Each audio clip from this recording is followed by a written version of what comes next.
So my first question is how to remain fit and fine every time. हमारा day जो start होता है तब तो एनर्जेटिक फील करते हैं, लेकिन जब आफ्टर आफ्टरनून सो थोड़ा एनर्जी लेवल लाइक ओके थक गए ज्यादा ऐसी फीलिंग आती है.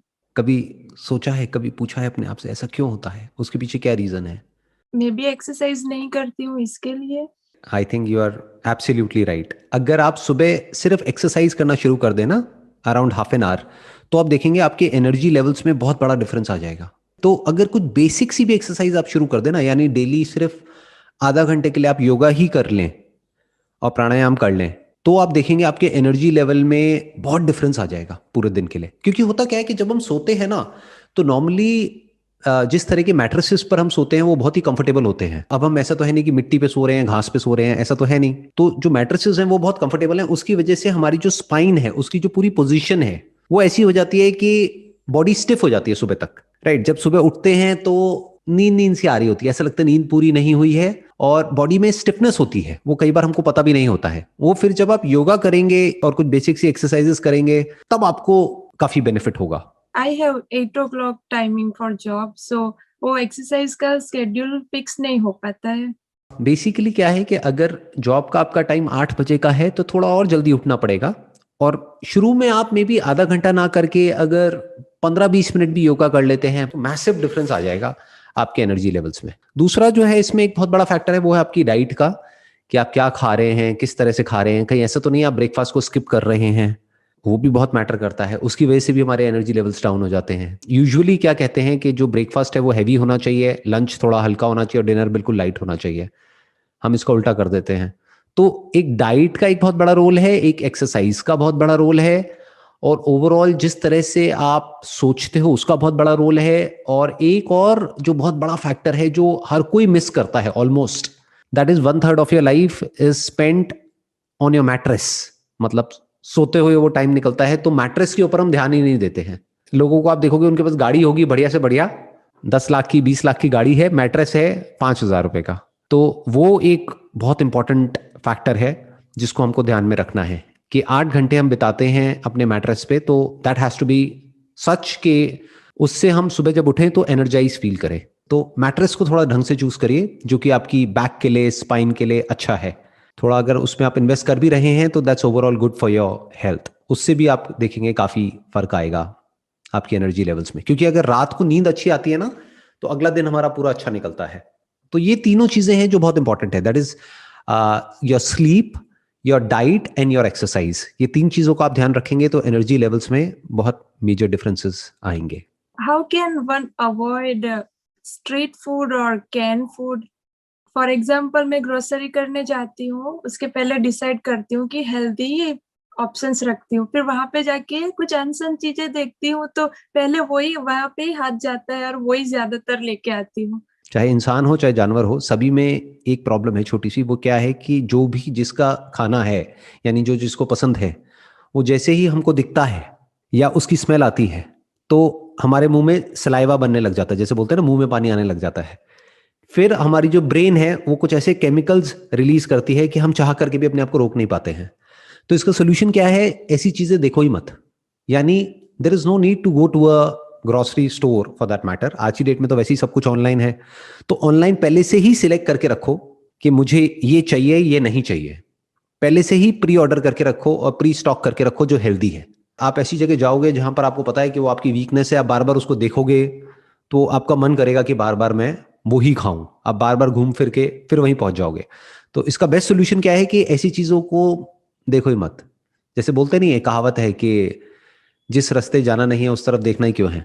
वो ही आप ऑर्डर करिए ऑनलाइन, और उसको भी आप री ऑर्डर कर सकते हैं। मतलब you don't have to search for it again and again, क्योंकि जब सर्च करेंगे जा करके आप ऑनलाइन किसी भी वेबसाइट पे तो फिर कुछ आने लग जाएगा, फिर आपका मन करेगा चल ये भी मंगा लेती हूँ, ये भी ये भी ये भी, फिर वो एक ट्रैप बन जाता है। तो बेसिकली आपको क्या करना है, एक अपना एक लिस्ट बना लीजिए कि ये चीजें मुझे खानी है और ये नहीं खानी है। तो जो खानी है उसको आप एक बार ऑर्डर कर देंगे, अब वो आपके ऑर्डर्स में आ गया है। तो ऑर्डर्स में जाइए, वहां से जाके री ऑर्डर कर दीजिए।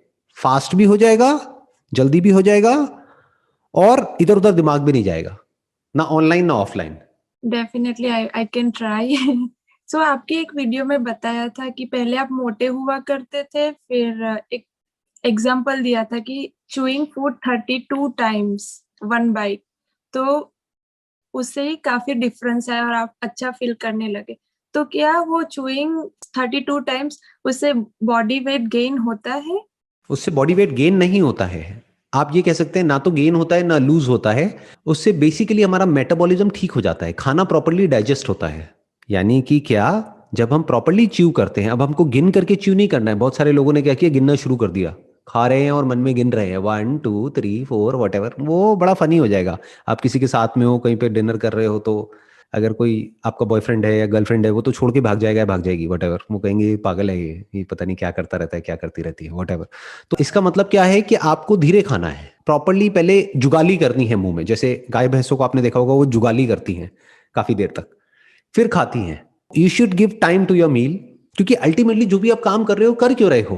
खाने पीने के लिए और जिंदा रहने के लिए। जिंदा कैसे रहोगे खाने पीने के लिए? अपना पेट भरने के लिए। कोई भी जानवर हो, इंसान हो, काम क्यों कर रहा है? अगर उससे पूछो भाई क्यों, वाई आर यू वर्किंग, तो वो कहेंगे अच्छा खाने के लिए, रहने के लिए और पहनने के लिए, अपने लिए और अपनी फैमिली के लिए। तो खाने पे ढंग से टाइम स्पेंड करना तो बनता है ना, कि मतलब जब आप खा रहे हैं तो आराम से खाने पर मेडिटेशन करिए। जो लोग मेडिटेशन करते हैं ना, आंख बंद करके, और मानो बैठे हुए हैं और कुछ भी अपना मेडिटेशन कर रहे हैं, उल्टी सीधी लाइटें देख रहे हैं, यहाँ पे ये कर रहे हैं, वो कर रहे हैं, वटेवर। इससे बेटर ये है कि जो भी आप काम कर रहे हो वो ध्यान से करो। That is real meditation. कि आप दिन में 3 बार खाना खाते हो, ब्रेकफास्ट लंच डिनर, तो आराम आराम से धीरे धीरे खाइए, धीरे धीरे च्यू करके, और पूरी अटेंशन उस खाने की तरफ होनी चाहिए। उस वक्त कोई मोबाइल ऑपरेट नहीं करना है, उस वक्त किसी से बात नहीं करनी है, पूरा ध्यान खाने पर होना चाहिए। और जब आप इस तरीके से करते हैं तो ये आपकी डाइजेशन के लिए अच्छा है। अब डाइजेशन से क्या होता है, आयुर्वेदा में कहा जाता है कि हर बीमारी की जड़ जो है वो पेट है। आज धीरे धीरे जो एलोपैथी है वो भी यही बात कह रही है कि ब्रेन में जो केमिकल्स की जो प्रॉब्लम होती है ना, जैसे मान लो किसी को डिप्रेशन है, क्लिनिकल डिप्रेशन है, तो वो किस वजह से, प्रॉपर्ली सेरोटोनिन नहीं मिल रहा है ब्रेन को। तो वो सेरोटोनिन जो प्रोड्यूस होता है, majority of it is produced in the gut, यानी stomach. Your stomach is the most important part of your body, क्योंकि अगर जो आप खा रहे हैं वो ढंग से डाइजेस्ट नहीं होगा, जो आपका डाइजेशन है, अगर वो डाइजेस्टिव सिस्टम प्रॉपर्ली काम नहीं करेगा, तो आपके जो बाकी के बॉडी के ऑर्गन्स है वो अच्छे से काम नहीं कर सकते, अपना ब्रेन भी अच्छे से काम नहीं कर सकती। तो जो आपने पहला क्वेश्चन पूछा था ना, एनर्जी नहीं रहती है, उसमें ये भी एक बहुत बड़ा रीजन है। हम क्या करते हैं, हम कुछ भी जंक फूड उठाया और खाया और निगल लिया उसको। जैसे कि कोई अजगर है, उसने निगल लिया है, तो हमको पेट में जा करके इकट्ठा हो गया है, और फिर हमको आलसी फील हो रहा है, मतलब वी आर फीलिंग लेजी। तो बेसिकली खाने को जो डाइजेस्ट करने का काम है वो पेट में नहीं होता है, वो मुंह में ही शुरू हो जाता है। यानी जिस वक्त आप चबा रहे हैं ना खाने को, तो उस वक्त जो भी उस खाने को डाइजेस्ट करने के लिए जो एंजाइम्स जरूरी हैं, जो भी केमिकल जरूरी है, जो सलाइवा जरूरी है, वो मुंह में ही डाइजेस्ट हो चुका है आधा। तो बाकी आधा काम पेट में होगा। पूरा काम आपने पेट को दे दिया तो गड़बड़ हो जाएगी। मतलब digestion 50% is in your mouth and 50% is in your stomach.